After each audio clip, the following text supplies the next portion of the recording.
Bonsoir tout le monde. Bienvenue à cette séance d'information.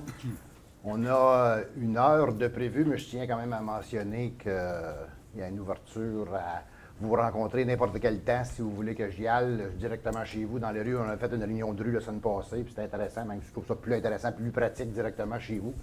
Donc j'attends vos invitations. On va y aller avec plaisir. On a 2 experts, Mamadou et Guillaume, qui sont ici, qui vont pouvoir répondre à des questions plus techniques, qui connaissent ça plus que nous autres. Avant de commencer, je voulais signaler que le conseil de tout cœur avec les citoyens qui ont été inondés. On comprend les situations difficiles qu'on a vécues. Il faut se rappeler qu'on est citoyens, nous autres aussi, et qu'on le vit chez nous aussi. Je profite de l'occasion pour remercier les employés qui étaient présents vendredi soir dernier. Là, ils ont fait un travail remarquable.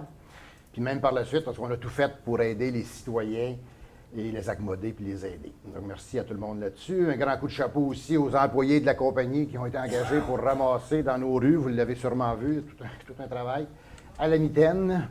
Peut-être pas partout, mais depuis samedi qu'ils sont là-dessus. Puis avant de céder la parole peut-être à Guillaume puis à Mamadou, c'est important de comprendre que, je pense que vous le savez déjà, là, les villes n'ont pas été construites pour recevoir autant d'eau en si peu de temps, puis corriger la situation rapidement partout pour tout le monde, c'est loin d'être simple. Là. Je dirais même que le conseil n'est pas formé du tout à aucune idée, aucun projet. Je ne sens pas ça de la part des élus. Moi, j'ai même l'impression que c'est les citoyens qui vont nous arrêter avant nous autres, parce qu'il y a toujours une question de taxe au bout des projets. Contrairement au gouvernement, on ne peut pas faire de déficit. Donc, chaque nouveau projet, c'est taxé directement aux citoyens. Il y a une pression énorme de la part des citoyens pour ne pas monter les taxes. Fait que ça résume un petit peu. Fait que je ne sais pas si Guillaume, tu voulais parler un petit peu. Après ça, on va tout de suite aller à la période de questions après. Oui. Donc, vous m'entendez bien? Donc, merci d'être là. L'objectif de la séance d'aujourd'hui, c'est d'essayer de donner le plus d'informations possible à tout le monde, sachant que, idéalement, tout le monde aimerait ça être rencontré personnellement à leur résidence personnelle. Mais c'est pas toujours facile en période estivale. Donc, c'est ça le but de la séance d'aujourd'hui. On va commencer tout simplement là, en expliquant pourquoi les inondations sont survenues. Puis, on va aller ensuite de ça là, avec des recommandations quand il y a des solutions pour éviter qu'il y ait des inondations au sein de vos résidences respectives. Donc, premièrement, c'est juste une petite mise en contexte d'historique de développement de la ville. Ça a été fait à une époque où est-ce que on cherchait à économiser des coûts de construction. Je dis « on », excluant la personne qui parle. Évidemment, quand on construit une rue, il y a possibilité d'avoir 2 réseaux de conduites, soit des conduites d'égout sanitaires et des conduites d'égout pluviales. À l'époque où est-ce que ça a été développé, c'est une époque où est-ce que la mise en place de conduites d'égout qu'on appelle combinées, donc c'est des conduites d'égout qui reçoivent les eaux domestiques des résidences, mais également qui captent les eaux de pluie.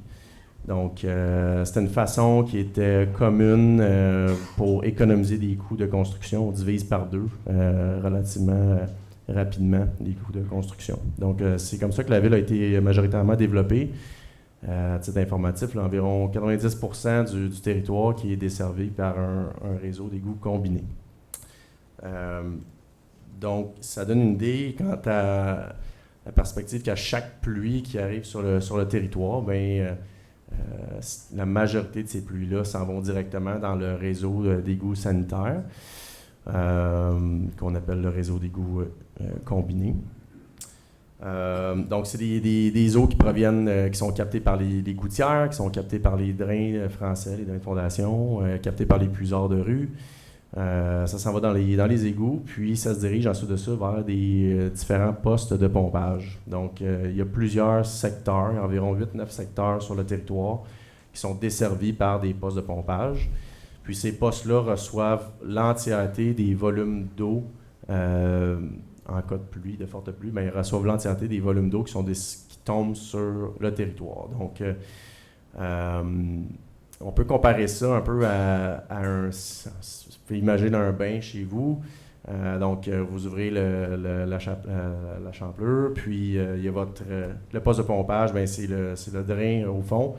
Donc, normalement, quand vous faites couler l'eau, puis que le drain au fond est ouvert, l'eau ne s'accumule pas nécessairement dans le bain. Fait que les postes de pompage sont conçus pour gérer ces eaux-là comme ça. Cependant, il y a évidemment un maximum d'eau de pluie pour lequel ça a été conçu. Comme je le dis, c'est des réseaux qui sont des postes de pompage qui sont principalement destinés à pomper des eaux sanitaires. Donc, ce qui arrive dans des cas où il y a beaucoup d'eau de pluie qui tombe sur le territoire, ces postes de pompage-là, les pompes à l'intérieur, ils n'ont pas la capacité pour pomper, même s'ils pompent en permanence, ils n'ont pas la capacité pour tirer toute l'eau qui s'en vient, tous les volumes d'eau qui s'en viennent à l'intérieur des postes. Donc, il y a trop d'eau qui arrive dans le poste de pompage pour la capacité des pompes. Fait qu'à ce moment-là, les eaux s'accumulent à l'intérieur des postes, viennent à une certaine hauteur. Puis, c'est des choses normales qui arrivent. C'est pour ça que dans chacun des postes de pompage, il y a toujours un moyen, un trop-plein qu'on appelle. Donc, c'est soit une conduite qui est plus grosse, qui permet de se faire sortir les eaux. Ça s'en va dans l'environnement directement, donc dans un cours d'eau en général. Puis, c'est par ces trop-pleins-là que les eaux excédentaires se permettent d'être évacuées au lieu de refouler dans le réseau. C'est quelque chose qui est assez commun, là. Dans le fond, chaque ville, chaque poste de pompage a une exigence, on appelle ça une exigence de débordement, mais grosso modo, il y a un maximum de débordement possible dans une année. C'est toujours en temps de pluie, puis c'est géré par le ministère de l'Environnement. Donc, c'est des choses normales qui arrivent en cas de forte pluie ou de fonte des neiges. Dans le cas présent, les pluies du 9 août dernier, vendredi, il y a une semaine et demie, même les conduites de trop-plein, même s'ils sont relativement grosses, n'étaient même pas assez suffisantes pour l'énorme volume d'eau qui rentrait. Donc, pour reprendre l'analogie du bain, le volume d'eau était tellement grand que c'est comme si dans votre bain à la maison, vous mettiez vous partiez la champlure, vous mettiez votre boyau d'arrosage à l'extérieur, vous preniez les boyaux d'arrosage de vos voisins adjacents, vous les mettiez dans le bain, puis il y avait seulement le drain qui essayait de drainer tout ça. Fait que vous imaginez que ça monte très rapidement, puis ça vient déborder hors du bain. Fait que même les trop-pleins ou les pompes, même s'ils fonctionnaient en permanence, c'était insuffisant pour le volume d'eau qui rentrait. Donc à ce moment-là, quand c'est insuffisant pour le volume d'eau qui rentre, ça monte, ça refoule dans les réseaux d'égouts qui sont en amont, donc qui sont avant le poste de pompage. Donc, c'est vraiment, ça monte vraiment, c'est une hauteur d'eau qui monte. À un certain moment, là, dans les postes de pompage, Mamadou, tu me disais que ça atteignait 5 mètres de hauteur qui était capté. Donc, à partir du point bas du réseau, ça montait de 5 mètres de haut. Fait que c'est pour ces raisons-là que... Excusez-moi, je viens voir que je parlais loin du micro. C'est pour ces raisons-là qu'il y a eu des refoulements qui ont été constatés dans les rues. Ça ressemblait à des cours d'eau en eux-mêmes. Donc, ça remontait dans les conduites, ça remontait dans les puisards, puis ça remontait au-dessus des rues, ça remontait dans les sous-sols. Donc, quand ça remonte, étant donné que les sous-sols, c'est sous le niveau de la terre, puis je parle vraiment de hauteur d'eau, quand vous imaginez qu'il y a de l'eau qui apparaît au niveau des rues, c'est tout ce volume d'eau-là qui exerce une pression sur vos installations dans les sous-sols. Donc, c'est les branchements d'égouts, c'est les drains de fondation. Si ça monte au niveau des rues, ça met même une pression sur les fenêtres rendues là. Fait que, c'est vraiment la raison des refoulements, c'est les postes de pompage qui n'avaient pas une capacité suffisante. En fait, il n'y a aucun poste de pompage qui est conçu pour les pluies qu'on a reçues, là, mais c'est ça. Donc, c'est aussi simple que ça, les raisons des refoulements. On pourrait rapidement dire que la solution, c'est d'avoir des postes de pompage qui ont une capacité suffisante pour traiter des eaux de pluie comme on a eu là. Il faut comprendre que la pluie qui a été enregistrée, il n'y a jamais eu un enregistrement de volume de pluie aussi élevé que celui de vendredi le 9 août. C'est 175 mm qui a été capté à Melocheville, à titre d'exemple. Puis, depuis que c'est recensé à Dorval, Dorval, c'est vraiment la station qui est communément utilisée parce que c'est elle, à l'aéroport, qui capte les volumes d'eau de pluie depuis le plus longtemps. C'est définitivement le plus grand volume de pluie qui a été tombé dans l'histoire des enregistrements. Donc, ça donne une idée que on peut tout simplement pas concevoir des postes de pompage. Ce que Mamadou me montre, c'est les enregistrements des journées les plus pluvieuses. Fait que le 9 août, c'est 154 mm à Dorval qui a été capté. Puis la deuxième plus haute en dessous de ça, c'était 93 mm de pluie. Donc, c'est 1,5 fois plus élevé que ce qu'il y a déjà, qui est la précédente pluie record. Là où je veux en venir, c'est qu'on ne peut pas nécessairement dire qu'on peut augmenter les capacités des postes de pompage pour régler tout ça parce qu'on est régi par le ministère de l'Environnement. On n'a pas le droit d'augmenter la capacité des postes de pompage sans avoir l'autorisation du ministère de l'Environnement.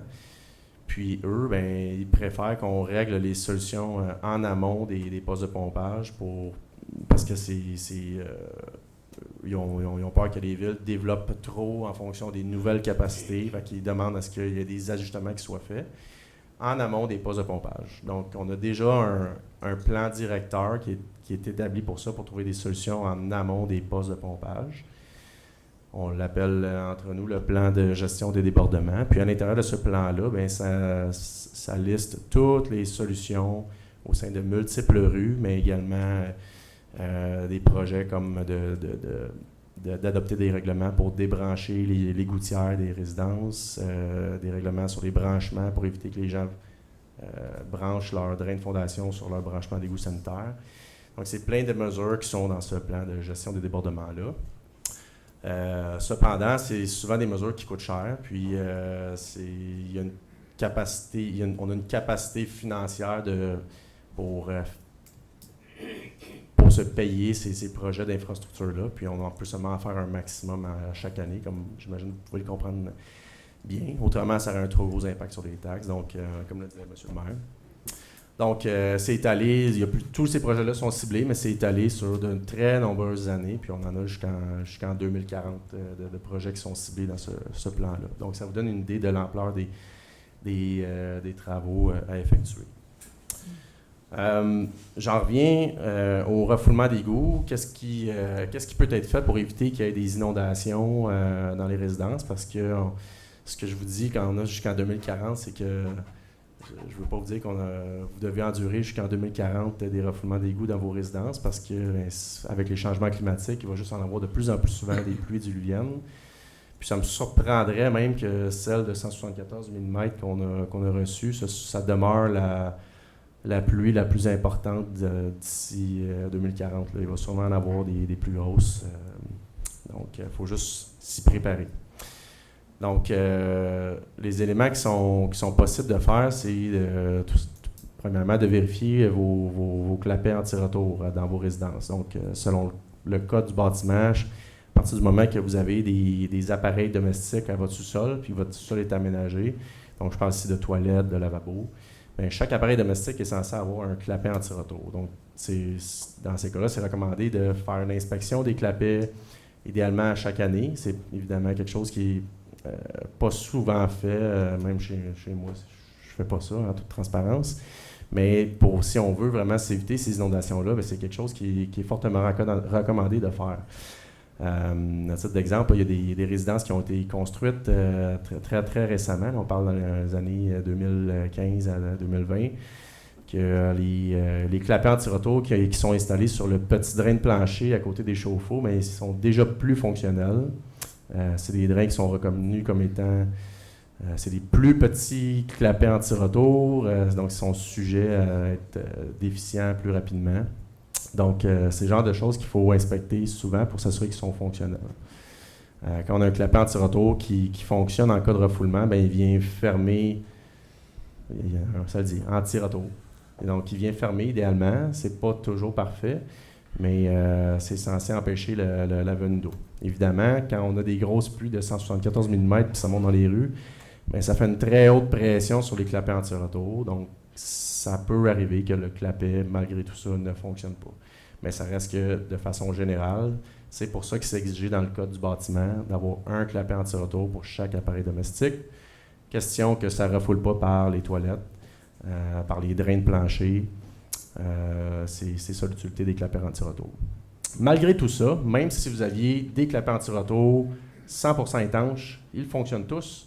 Ça n'empêche pas qu'il y avait un risque d'inondation chez vous. Parce que quand les clapets anti-retour s'activent et qu'ils empêchent le retour d'eau, bien, ils empêchent également la sortie d'eau qui vient de l'intérieur de votre résidence. Donc, si vous utilisez, par exemple, vous flushez votre toilette, vous utilisez vos appareils de plomberie, vos lavabos, tout ça, bien, toute l'eau qui veut sortir normalement, bien là, est bloqué par les clapets anti-retour ou le refoulement d'égout, peu importe.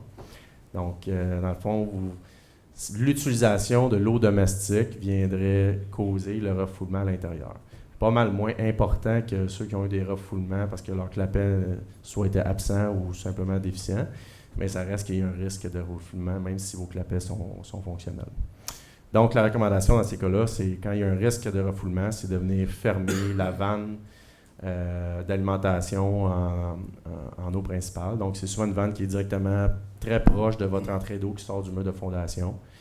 Puis, ce qui est recommandé, c'est de la fermer. Ça fait que là, vous n'êtes pas en mesure d'utiliser vos toilettes et vos lavabos, mais en même temps, il n'y a pas de risque de refoulement pendant les quelques heures où est-ce qu'il y a un refoulement d'égout. Donc, ça, c'est pour les cas où il y a des clapets 100% fonctionnels. Les cas où les clapets ne sont pas fonctionnels ou absents, bien, vous comprendrez que là, la hauteur d'eau qui monte, bien, ça monte par vos toilettes au sous-sol. S'il n'y a pas de toilettes au sous-sol, bien, ça peut monter par les drains de plancher. Les gens qui ont des sondes-pompes avec des puisards, bien, ça monte très facilement par les puisards. Même si la sonde-pompe elle veut fonctionner, bien, en général, la sonde-pompe est connectée au branchement d'égout sanitaire, que lui, bien, il y a un refoulement. Fait que l'eau n'est pas capable de sortir. La pompe n'est pas capable de faire sortir l'eau. Donc, ça fait juste continuer de monter à une vitesse très, très rapide dans le cas des pluies de vendredi dernier. Donc, quand il n'y a pas de clapet, bien, c'est très compliqué à gérer. La solution pour ces cas-là, bien, évidemment, ce serait de poser des clapets, mais également, c'est la même solution que je recommanderais pour ceux qui ont des clapets fonctionnels, c'est d'installer une sonde-pompe dans un puisard qui est plus bas, qui est inférieur à la dalle du sous-sol, puis de faire sortir les eaux par une conduite qui sort à l'extérieur. Donc, les eaux seraient rejetées sur le terrain à l'extérieur, en superficie. Puis, c'est quelque chose qui a été adopté là, dans notre règlement de branchement qui a été adopté par le Conseil en 2023. Donc, c'est vraiment un système de sonde-pompe qui pompe les eaux via une conduite indépendante du branchement d'égout, puis ça sort à l'extérieur. Puis ça se rejette sur le terrain. Fait que dans les cas de pluie diluvienne où il y aurait déjà de l'eau en superficie sur votre terrain, bien, la pompe fonctionnera en permanence, mais au moins l'eau sort, puis sort sur le terrain, puis ça va rentrer en continu, mais au moins ça ne s'accumule pas à l'intérieur. Donc, voilà. Évidemment, là, c'est un système qui dépend vraiment de la fonctionnalité de la sonde-pompe. Je dis la pompe submersible, mais on utilise plus le mot sonde-pompe en anglais. C'est ce qu'on entend souvent sur le terrain. Donc, c'est bon d'avoir une pompe en backup si jamais elle surchauffe ou on se rend compte au moment où on l'utilise qu'elle est déficiente.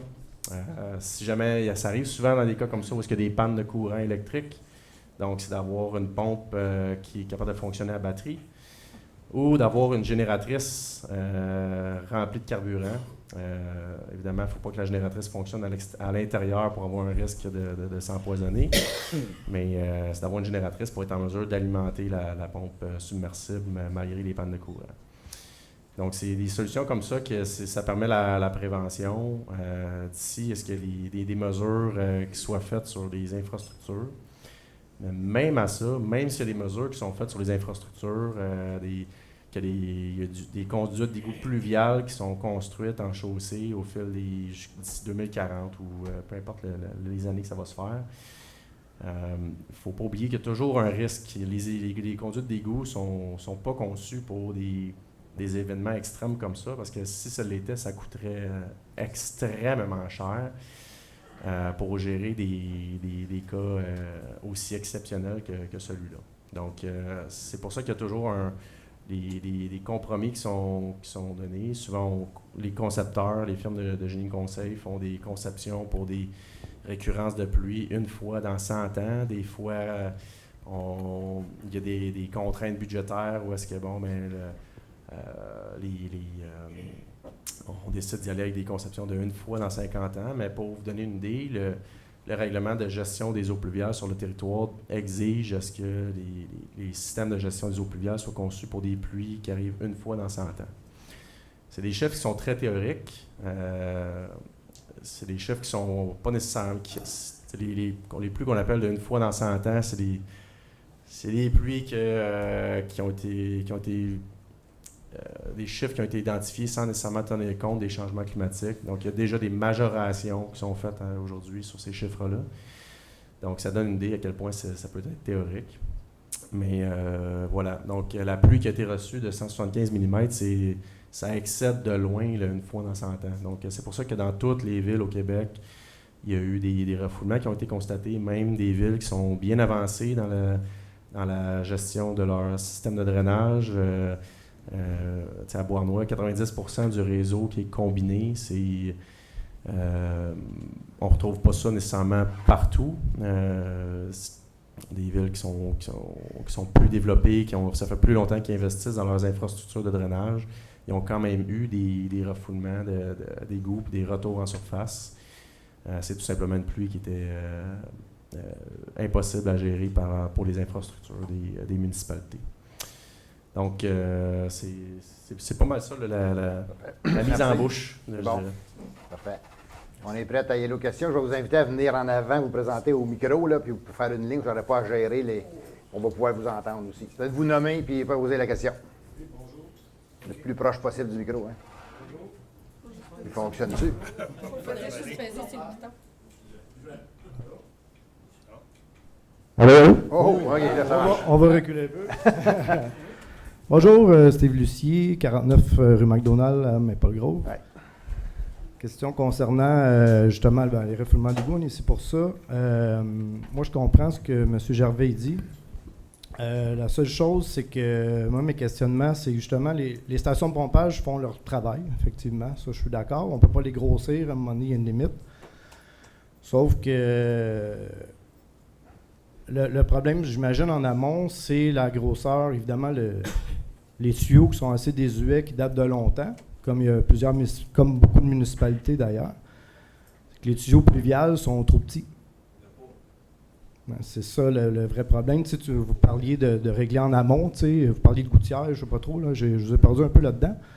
Mais ça serait une des solutions, c'est de grossir les égouts pluviales pour qu'ils puissent avoir une plus grande capacité en premier lieu. Tu sais.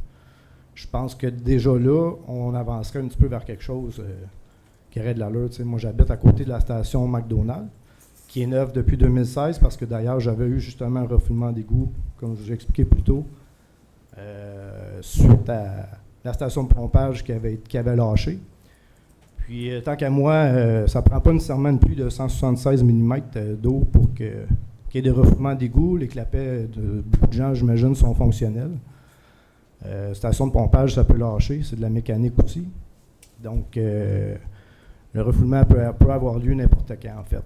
Même au printemps, moi, ça m'est arrivé au printemps. Le sol est gorgé d'eau, une pluie, 3 jours de pluie intense, ça fait que ça peut refouler quand même. Ma question, c'est est-ce qu'il y a des projets concernant ça, éventuels, de grossir? Je comprends que la Ville n'a pas les sous et tout le budget nécessaire, qu'on pourrait en faire peut-être petit peu par petit peu. Ça fait 13 ans que je suis dans le secteur Maple-Grove. J'ai jamais vu aucun travaux fait. Le secteur Maple-Grove, on sait tout ce qui est assez désuet. Je pense que vous pouvez l'acquiescer là-dessus. Sûrement d'autres secteurs aussi. Là, je ne connais pas tous les secteurs de Beauharnois. Mais on investit dans les nouveaux secteurs, on investit dans des nouveaux développements, hein, on fait les nouveaux systèmes pluviales. J'imagine que c'est fait correctement. Sont faits correctement plus gros, alors pourquoi pas investir dans les citoyens qui habitent déjà ici, dans les plus vieux systèmes aussi, ça serait une bonne chose. Par rapport à ça, les nouveaux secteurs, c'est souvent les promoteurs qui font les travaux, puis ils les font conformes. Fait qu'on n'a pas à les payer. Non, OK, c'est ça. C'est parfait. Mais est-ce qu'il y a quelque chose qui pourrait être fait dans ces cas-là? Éventuellement, je sais que les municipalités demandent de l'argent au gouvernement. Le gouvernement n'en donne pas assez. Je suis au courant de ça. 500 millions pour toutes les villes du Québec, c'est pas assez. Mais quand même, est-ce qu'il y a objet d'en faire un petit peu à la fois? Ou est-ce qu'il y a des projets là-dessus qui pourraient venir éventuellement? Oui, on essaie qu'ils ont complété, mais il y a la grosseur, mais il y a aussi le fait d'avoir 2 tuyaux au lieu d'un. La rue Ulysse qu'on va faire, c'en est un bel exemple. Là. Il y a juste un tuyau. Quand on va la refaire, on va mettre 2 tuyaux. Fait que c'est des millions de litres de moins qui s'en vont d'un tuyau d'égout. Donc, on va améliorer tout le secteur alentour de l'Ulysse va être amélioré. Et ainsi de suite. Là, mais réaliste, c'est 20 millions là, que ça va coûter. Fait que, tu peux compléter peut-être par rapport à ça. Là. Fait que c'est pour ça que c'est les grosseurs que le fait d'en avoir 2, là, peut-être compléter là-dessus. Là. Fait que, c'est ça, quand je parlais tantôt j'ai mentionné le plan de gestion des débordements. Donc, il y a plusieurs centaines de mesures qui sont identifiées dans ce plan-là. Puis là-dedans, ben, c'est principalement des travaux de séparation des eaux d'égout, donc construction d'un égout pluvial. Parce que vous disiez que les conduites sont pas assez grosses, mais dans la majorité des cas, il n'y a tout simplement pas de conduite de drainage dans les rues. Donc, ça veut dire que quand il y a une pluie, ben, ça s'en va directement dans les eaux d'égout sanitaires ou c'est géré par la surface dans votre secteur ou dans les plus vieux secteurs en fin de ligne. C'est souvent on appelle ça des tranchées drainantes, fait que c'est des petits drains français qui sont cachés en dessous de la surface, environ 1 pied sous la surface, puis ça draine un petit peu les eaux de pluie. Mais dans ces secteurs-là, la majorité des secteurs sont identifiés avec soit ça peut être différentes mesures. Fait que ça peut être soit la construction d'égouts pluviales, ça peut être soit des constructions de fossés plus profonds. Donc, c'est des recommandations qui sont là-dedans, dans ce plan de gestion des débordements-là. On va appeler ça un plan directeur, là, pour faire ça peut-être plus simple. Mais toutes ces mesures-là, il y a un échéancier qui est proposé, puis on l'analyse en fonction justement de c'est quoi la position sur le réseau. Après ça, on analyse également la vétusté des chaussées, donc l'état des chaussées, l'état des conduites d'aqueduc également. Donc, on veut commencer par les tronçons où est-ce que le secteur est le plus amoché, puis tranquillement, pas vite, avancer vers les secteurs que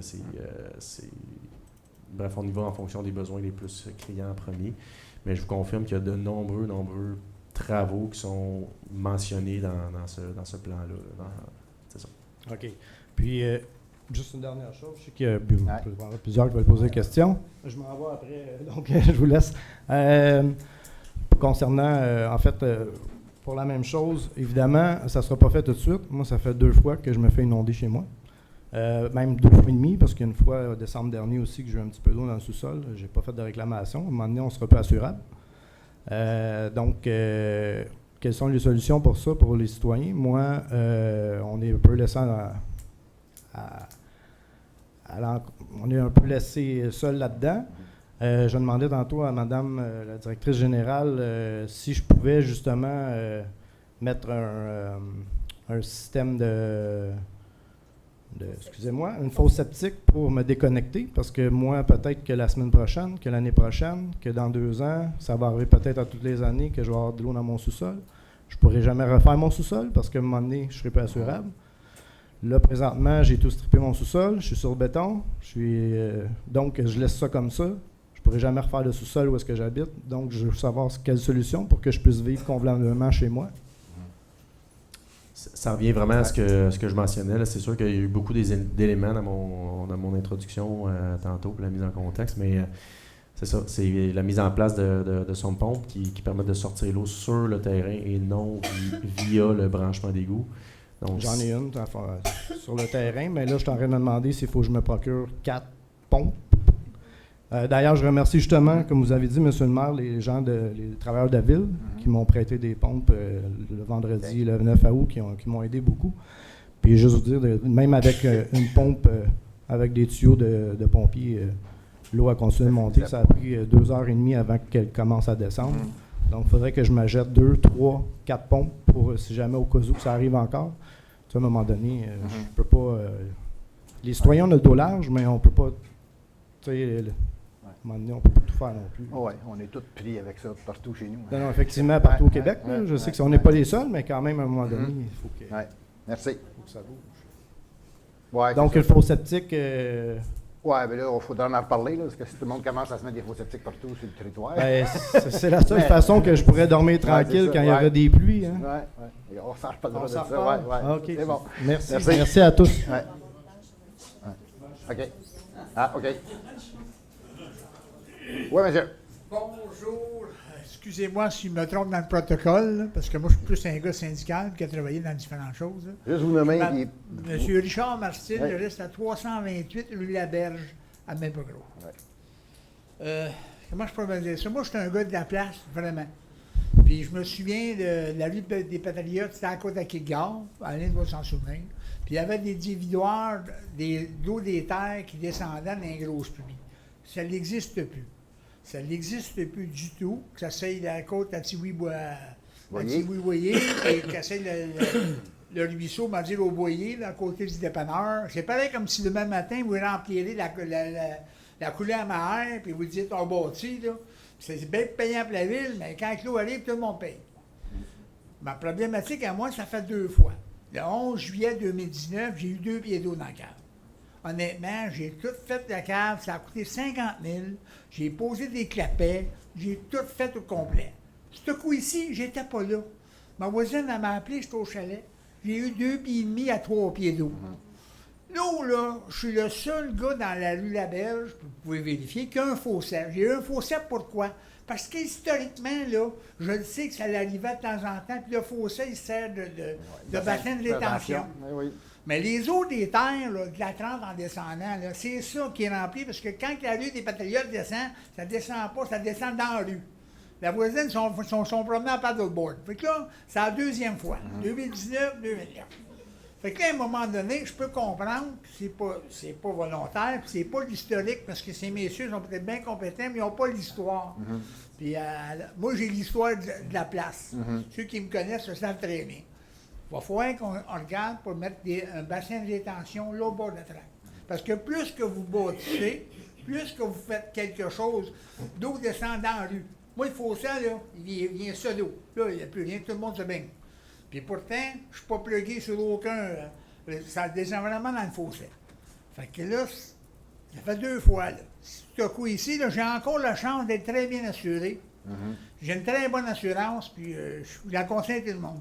Mais bientôt, ma voisine en arrière, elle est plus capable de s'assurer. Puis il y a beaucoup de gens, parce que ça fait 2 fois, qui sont plus capables de s'assurer. Fait que là, à un moment donné, il faut faire regarder le futur. Je peux même dire que c'est un branchage jusqu'en 2040. Ma maison, les dévaluations, tout ce qui se passe, c'est les citoyens qui payent pour.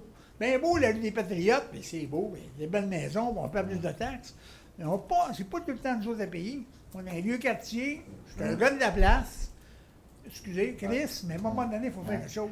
Je croyais sincèrement que la ville avait regardé.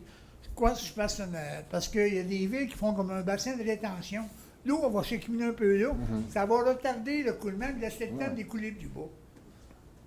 Oui, mais le bassin de rétention, c'est une des solutions Une possibles. des solutions, c'est sûr. Ça en prendrait beaucoup, un peu partout, parce que... Ben non, mais à cause que tout, j'essaie la côte à Kilgore, le chemin, parce que là, vous bâtissez en haut, puis là, ils vont voir développer. Tout le long de la traque, c'est l'eau des terres qui descend. Ça a tout le temps été ça. À bout de des 7, quand je restais là, ça descendait des terres. Si vous voyez, ça descend des terres en arrière, parce que le volume d'eau qu'il me dit, il a raison.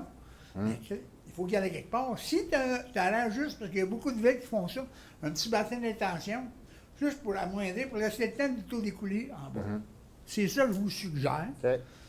Je me dis, comme on dit, c'est pas méchant, mais si je suis rendu que je peux assurable, ou ma maison, qui vaut, je me donne un exemple, 350, puis là, je ne suis pas capable de m'en débarrasser 250, c'est moi qui paye pas. Je devrais pas, j'ai pas à subir ça. Là. À un moment donné, vous n'avez pas fou. Vous allez m'excuser. Bien, pas de problème. Merci Passez beaucoup. une belle journée. Merci. Autre question? Oui. Marie-Ève Lacaille, 329 Laberge, la voisine d'en avant de M. Marcel. En 2018, mon père est sur le coin de Loretta-Simard et Brébeuf, si je ne me trompe pas, le petit bout de rue qui tombe sur la berge. Il a voulu remplir ses fossés avec des tuyaux, tout ça. Bon, il y a eu des plaintes, puis je comprends ça. Le tuyau, pas le tuyau, mais le fossé se devait de rester là. Pourtant, il y a lui qui a un fossé, puis ensuite, il y a toute la rue, puis ça finit chez M. Marcel, ce fameux fossé-là. Moi, j'ai un tuyau qui part de chez moi, qui traverse la rue, qui s'en va dans ce fossé-là. De ce que j'ai toujours compris des fossés, c'est un système pour drainer les eaux de surface. Monsieur tantôt nous a parlé de toute l'évacuation des eaux pluviales, mais jamais nous a fait part des fossés. Ce que je me posais comme question par rapport aux fossés qui sont présents dans notre secteur, ce que M. Marcel vient de dire qui m'a un petit peu surprise, c'est qu'il agirait comme bassin de rétention plutôt qu'un fossé d'égouttement. Qu'est-ce qu'on a à Maple Grove dans ce secteur-là? Est-ce qu'on a des bassins de rétention sincèrement? On habite à quoi? 8-9 mètres d'un bassin de rétention. Non. Ça sert de ça, J'ai mais. clairement rempli expressément pour ça. Mhm. Parce que j'ai de l'histoire Ah ouais. historique. Mais comment on peut avoir une maison à 8 mètres d'un bassin de rétention? Je veux dire, ce fossé-là me fait faire de l'anxiété depuis que je suis arrivée là en 2015. Depuis ma première, parce que moi, je suis rendue autour de 6 à 7 fois, je vous dirais, de l'eau dans mon sous-sol. Les clapets anti-retour sont installés, ils ont très bien fonctionné.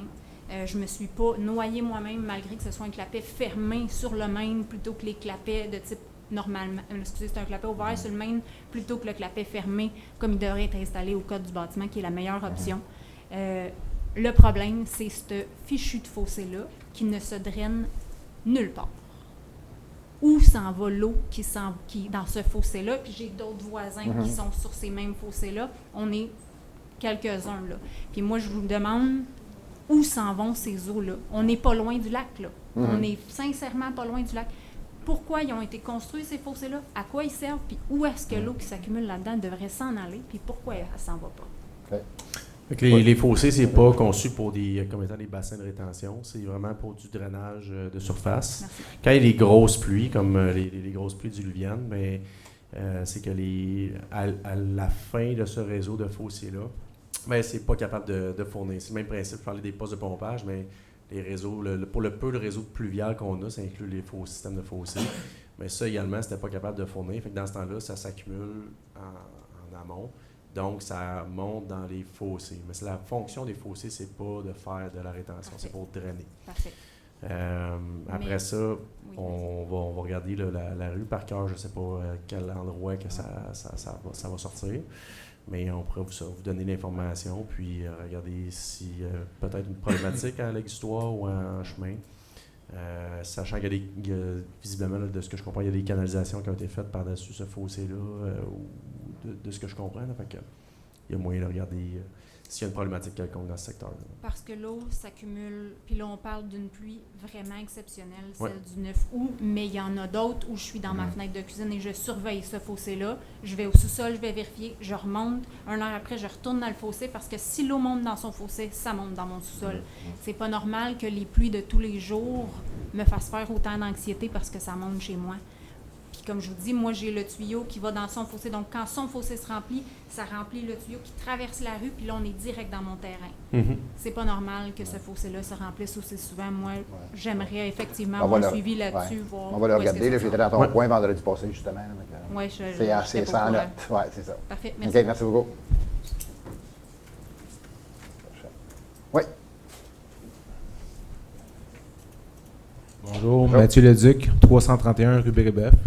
La rue où j'ai grandi, puis que j'ai racheté la maison de mon père. Puis ça fait 2 mois qu'on a acheté la maison. Puis on a entrepris des rénovations du haut en stockant tous nos articles au sous-sol. Donc on a perdu près de 60% de tous nos articles de la maison, dont des souvenirs, puis du linge, puis tous des articles d'enfants qu'on verra plus. Malgré ça, j'aime le quartier, mais on est dans les basses terres du Saint-Laurent, en bas de la traque. Hein. Puis on sait tous que par gravité, l'eau vient d'en haut. Puis depuis des années, on en a des bassins de rétention en haut. Ça s'appelle des champs agricoles. Mais les champs agricoles, ils ont été drainés. Depuis à peu près, on va dire 40 ans, 90% des terres agricoles ont été drainées. Drainées où? Dans les fossés qui s'en vont dans les pluviales, qui descendent exactement où est-ce qu'on habite. En haut de la traque, c'est une succession de vallées, les champs agricoles, qui se jettent dans des tunnels pluviales. Il y en a à peu près 4-5 qui s'en vont jusqu'au Beau-Château, on va dire, qui descendent toutes dans nos rues en bas. Ça, depuis que je suis petit, que je vais jouer en haut, puis j'ai des roches sur le train, puis tout ça, tout ça, mais que je sais comment c'est fait, puis que le printemps, d'un fois, ça bouchait, puis ça montait quasiment jusqu'en haut de la traque. Fait que quand ça débloquait, ça s'emmenait tout dans nos égouts en bas. C'est à peu près en 2000, en tout cas, 2000 à peu près qu'il y a eu une grosse inondation. On voyait des éplis de blé d'Inde sortir par les manholes. Là. Fait que ça vient pas des toilettes, ça, des éplis de blé d'Inde. Ça vient vraiment des champs en haut. Ouais. Puis avec le drainage agricole, ça l'a doublé, on sait quand la possibilité que l'eau, on sait quand ça vient jusqu'à nous en bas. Alors, il y aurait peut-être une façon de faire, on sait, pour bloquer temporairement l'eau des champs agricoles en haut. Puis vous avez déjà des belles portes en ciment déjà aménagées, on sait, pour tout ça. On pourrait mettre une gate, on sait, pour barrer ça lors d'inondations, de grosses pluies. Puis des ouvrir tranquillement après, ou quelque chose comme ça. Parce que c'est pas juste de la merde qu'on a eu dans la cave. On a eu de la boue. De la boue de champs agricoles. Exactement. Ouais, dans votre cas, chez vous, c'est comme ça. Ouais, c'est ça. C'est pas Oui. les égouts qui ont foulé, c'est C'est ça. trop d'eau. Quand on parle des fossés qui sont une méthode de drainage naturel que l'humain utilise aussi depuis près de 2000 ans, on va dire, que personne ne veut ça dans sa cour, un fossé, parce que c'est dur à tondre, puis la mauvaise herbe pousse dedans, tout ça. Mais avant un tuyau, un fossé, je pense que c'est 100 fois plus efficace. Puis, où est-ce que le domaine Kilgour, au coin de chez nous, où est-ce que la rue Leduc était, que là, je ne me rappelle plus comment elle s'appelle aujourd'hui, parce que selon moi, c'est la rue Leduc. Hein? Ouais. Puis, où est-ce que. Avant, il y avait un fossé qui coulait de là. Il a été rempli. Ouais. Ça, c'était une bonne façon d'évacuer de l'eau, mais qui aujourd'hui ne fonctionne plus du tout. Ouais. Alors, avant, la ville de Montréal avait beaucoup de fossés. Tout a été remplacé par de la tuyauterie. Aujourd'hui, ils payent le prix pour. Ouais. On s'est construit comme ça. Exactement. Mais avec tout ça, je tiens à remercier la ville pour les efforts qui ont été déployés pour le ramassage, parce que mon terrain, c'était le Kosovo. Oui, c'était exactement. Puis ça a été efficace pour la moitié de la rue, parce que je pense qu'il reste encore l'autre moitié de la rue à ramasser. Fait que je leur souhaite bonne chance aux autres gens. Merci. Oui. Alors, j'espère sincèrement que la ville va trouver des solutions en partenariat avec les citoyens, puis l'écoute et tout qu'on peut avoir pour diverses solutions. Puis j'espère sincèrement que ça va se résoudre. Ouais, merci, Mathieu. Merci beaucoup. Merci beaucoup. Au revoir.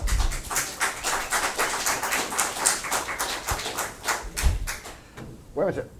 Monsieur Dubuc, monsieur, dame, Claude Lemieux. Je représente mon fils parce qu'il est au travail présentement.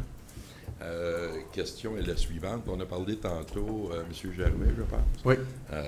Du 90% qui est sur le même réseau, le réseau combiné. Le 10%, il est situé où? Est-ce qu'on parle des nouveaux secteurs uniquement? Non, il y a différents secteurs qui ont des réseaux d'égouts ou de drainage en surface qui permettent de séparer les eaux de pluie des eaux sanitaires. Okay, je vais préciser ma question. Le Oui. secteur au sud du boulevard Cadieux, entre l'autoroute 30 et la Polyvalente, le secteur des rues Saint-André, Doré, etc. Est-ce que c'est un réseau combiné ou non? Il y a la rue Saint-André, une partie de la rue Saint-André qui se rejette dans le cours d'eau qui est en arrière dans les terres agricoles, là, que je ne sais plus c'est quoi le nom. Mais Ouais, dans le champ. Pour l'eau vinaire, probablement. oui, c'est ça. Ouais. Ouais, c'est ça qui ne débouche pas, là, qui se ramasse dans le système fluvial. là. Oui, c'est ça. Ok. Mais la majorité, c'est combiné. C'est sûr que j'ai pas le réseau d'égouts pluvial au complet dans ma tête, à savoir Ok. quelle rue qui a du pluvial à l'intérieur. Mais je peux très bien répondre à vos questions Parce précises. que là, dans les par la 10 suite. dernières années, M. Dubuc, c'est la 3e fois que le secteur de la rue Doré au complet, de la rue Rouet, une partie de la rue Rouet, je cachais monsieur, la rue Neveu également. C'est le même coin. Ouais. C'est la 3e fois, là. Là, le monde, ils sont plus capables de s'assurer. Il n'y a plus personne d'assuré dans ce secteur-là. là. Personne. Vendredi soir passé, là, vous auriez dû entendre ça, la symphonie qu'on se faisait entre voisins. On en riait, par découragement. Là. On faisait de la musique en empilant le plancher flottant dans nos driveways. Là. Puis c'est pas une farce, là. Ça partait du petit Coliveau au coin droit, puis jusqu'au fond de la rue Doré, là. On tapait ses planches, puis on se faisait de la musique en empilant le plancher flottant dans nos driveways. Il y a un terrain au bout de la rue Gagnon, qui est au bout des terrains de soccer, qui est enclavé par l'autoroute 30, la piste cyclable et la fin de la rue Gagnon. Ce terrain-là est inutilisé. Il ne sert absolument à rien. Je ne sais même pas c'est qui le propriétaire. Tout ce qu'il fait, c'est couper le foin une fois par année. Il n'y a pas moyen de prendre ce secteur-là puis de l'envoyer dans un bassin de rétention, là, sur ce terrain-là, qui pourrait être combiné également avec les futures constructions qu'il va y avoir au sud de Cadieux, entre le Super C et la polyvalente. Là. Ça aussi, ça va être construit éventuellement. Ouais, il me semble que vous venez d'éliminer. On n'a pas le choix, il faut travailler à réaménager ce que l'autoroute 30 a coupé. Avant, tantôt, j'ai entendu là, qu'il y avait 5 rigoles naturelles. Là. Il n'en reste pas 5, tout le monde le sait. Il y en avait 7. Puis quand ils ont bâti l'autoroute, on est tombé à 3 ou 4. Un des deux. Il n'y en a plus d'écoulement. Là. Ce qui est au nord de l'autoroute, là, c'est bloqué, puis ça descend à 3 ou 4 places pour le même volume que où ça descendait à 7 endroits. Il faut lâcher, découper ces écoulements naturels-là. Là. Fait que la suggestion est la suivante. Regardez donc, envisagez la possibilité, ou regardez à tout le moins la possibilité de faire l'acquisition de ce terrain-là, puis de détourner tout le secteur au sud du boulevard Cadieux. Ça ferait un secteur de moins, parce que là, ça fait 3 fois. C'est parce que les propriétés vont perdre la valeur à un moment donné. C'est ce qui va s'en venir. Là. Le monde va se mettre ensemble, puis ils vont dire, ça va faire de lâcher de nous surévaluer nos propriétés. On est dans des secteurs inondés, alors qu'on est à 75 pieds au-dessus du niveau de l'eau. C'est complètement illogique. C'est parce qu'en bas, là, ça foule. Parce qu'il faut que nos réseaux soient travaillés, puis il faut les installer, les égouts pluviales. Il faut que ce soit sur un réseau à part. Puis non seulement, vous parlez toujours de coûts de construction, mais vous pensez aux coûts de traitement. Combien ça coûte moins cher traiter des eaux pluviales que de traiter des eaux sanitaires? C'est sûr. Qu'en penses-tu? Il y a une méchante ristourne à faire sur le coût du traitement des eaux. Alors, des fois, quand on pense que de mettre un réseau pluvial indépendant, c'est des gros coûts. Regardons aussi ce qu'on va sauver de l'autre côté. Peut-être que ça ne fera pas des augmentations de taxes de 15 ou 25 Oui. À vérifier. Merci beaucoup. À vérifier. Oui. Quelques questions? Bonsoir. Christian Viau, le 23 8e Avenue. Moi, je suis dans le secteur ouest. Puis, ce que M. Gervais, tantôt, disait que 90% du réseau est combiné. Heureusement, on fait partie du 10% qu'on est pluvial, mais il n'a pas fonctionné parce qu'il était bloqué, probablement. Alors, ce que je demande, à partir, nous, de la première avenue, à aller jusqu'à Place Côté dépassé, tout le long du boulevard, le fossé était rempli.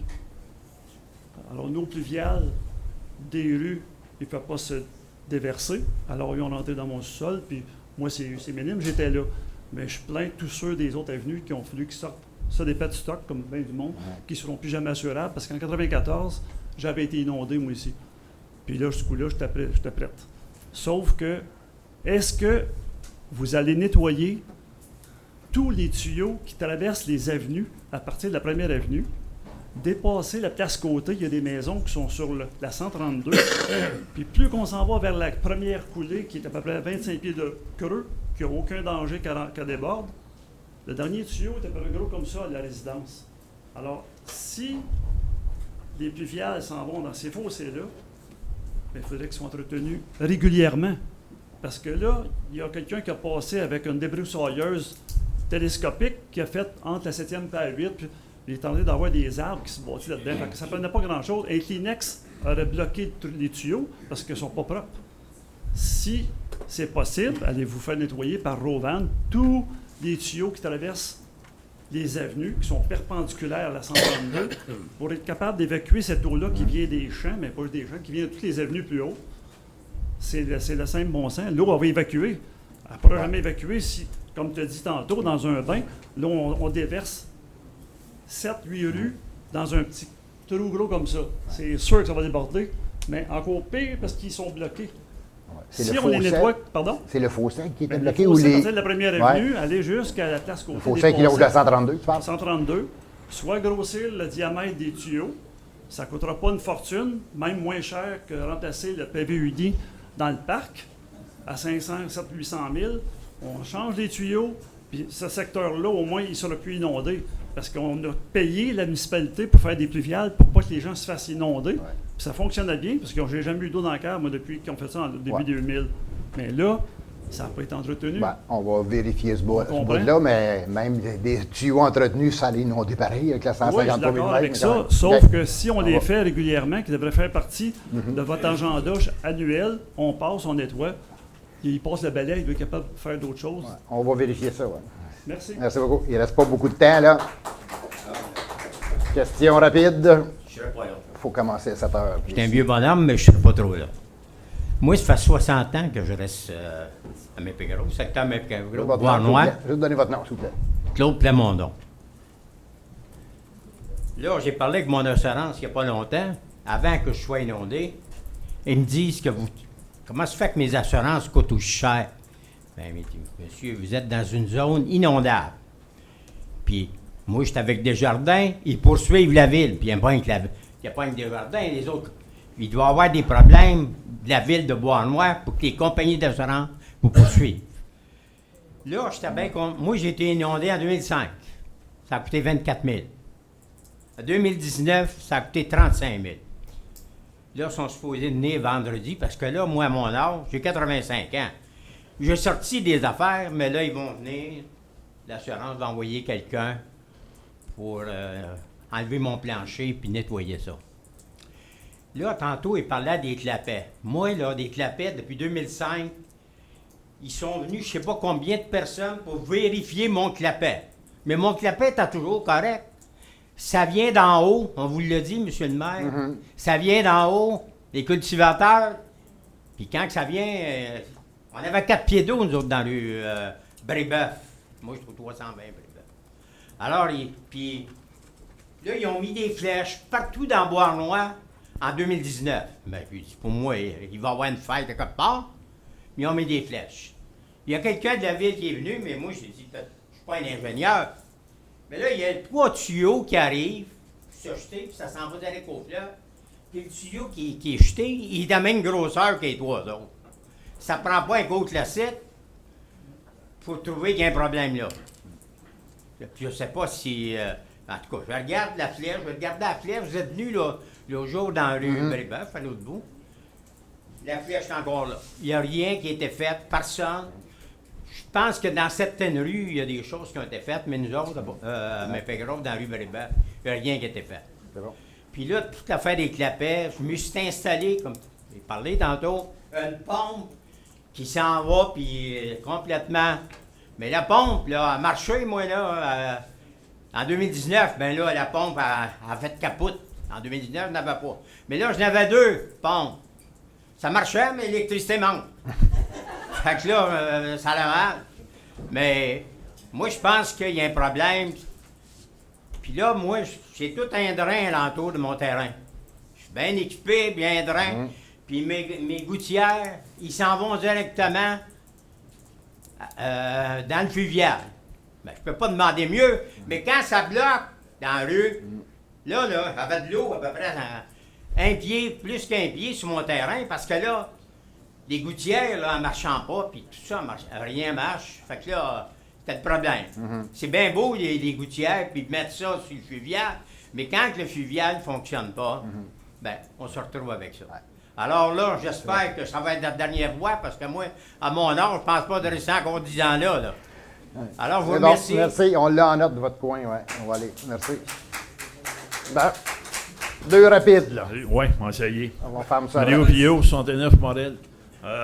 Ça doit faire 5-6 fois depuis 1994 qu'on se fait inonder.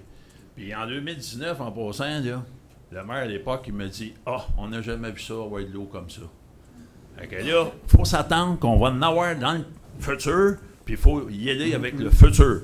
Mais le monde, là, c'est pas des caves, là. Ils comprennent là, qu'on n'a pas une scène puis qu'il n'y a pas d'argent. La seule affaire qu'ils ne comprendront pas, c'est si vous mettez de l'argent comme place du marché pour rien, la place va arriver à 500 000. Ça, là, vous pouvez prendre l'argent puis la mettre dans un tuyau.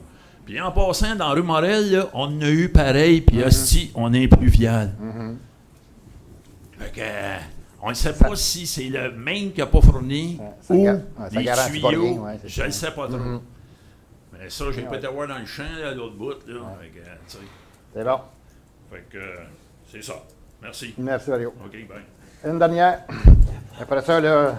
Bonjour, Guy Ouais. Landry, 24e avenue à Mélocheville. Moi, je suis arrivé en 2005. Puis avant que j'arrive, ils ont élargi la rue. Ils ont mis des drains de surface, mais ça arrête au milieu de la rue. Le dernier petit méno là, en plastique vert, c'est là que ça arrête le drainage.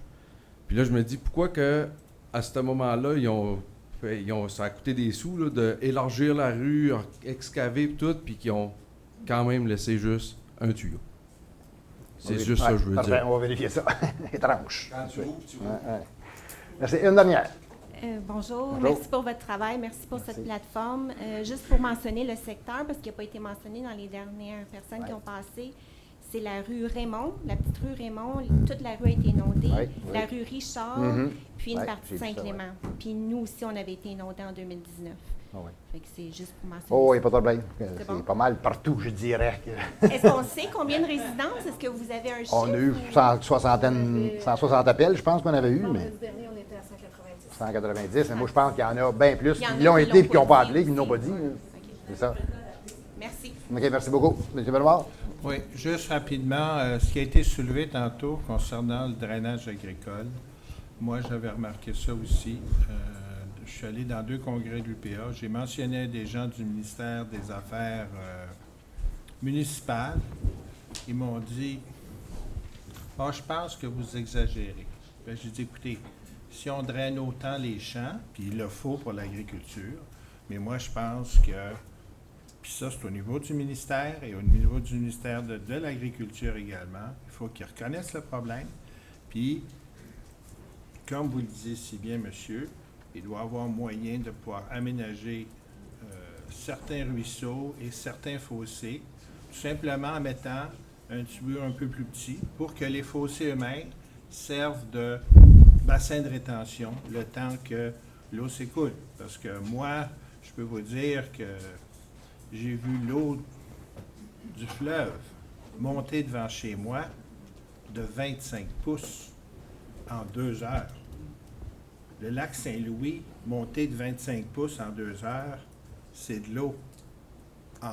S'il vous plaît. C'est grand, là. Et depuis ce temps-là, en une semaine, ça a rebaissé de 25 pouces. Mais je sais, c'est très... Moi, c'est une problématique que j'ai soulevée. Je me souviens très bien, moi, que j'ai 65 ans, quand j'avais 10 ans, il y avait 15 ans, au printemps, on voyait beaucoup de champs qui étaient pleins d'eau. Maintenant, c'est plus ça. Ça nous prend ça pour le rendement agricole, mais il faut aussi penser en aval, dans ce cas-ci, c'est pas en amont, mais où est-ce que ça s'en va? Dans le cas de la rue Saint-André, dans le haut de la rue Saint-André ou dans le sud, là, je suis à peu près convaincu qu'il se déverse dans le ruisseau Vinet. Donc, ça va dans le rivière Saint-Louis. Je suis à peu près sûr que c'est ça, mais quand même. Et puis, par exemple, quand Mario Villot parlait de la rue Morel, effectivement, quand la rue Morel a été refaite, il y a un pluvial, comme sur la nouvelle rue des Cheminots. Mais, puis il y a le bassin de rétention. Mais évidemment, ce n'est pas encore accordé à tout le reste. Alors, une fois qu'on va avoir la rue Ellis et tout ça, bien, plus on va pouvoir développer le système, plus ça va continuer. C'est bon, merci beaucoup. Je suis obligé de vous couper parce qu'il est 18h58. Il faut que je ferme pour que je recommence à 7h la nouvelle réunion. Gênez-vous pas, vous m'appelez, courriel. On va essayer de répondre à toutes vos questions. Gênez-vous surtout pas, mais allez vous voir chez vous, comme j'ai dit tantôt. Merci beaucoup tout le monde.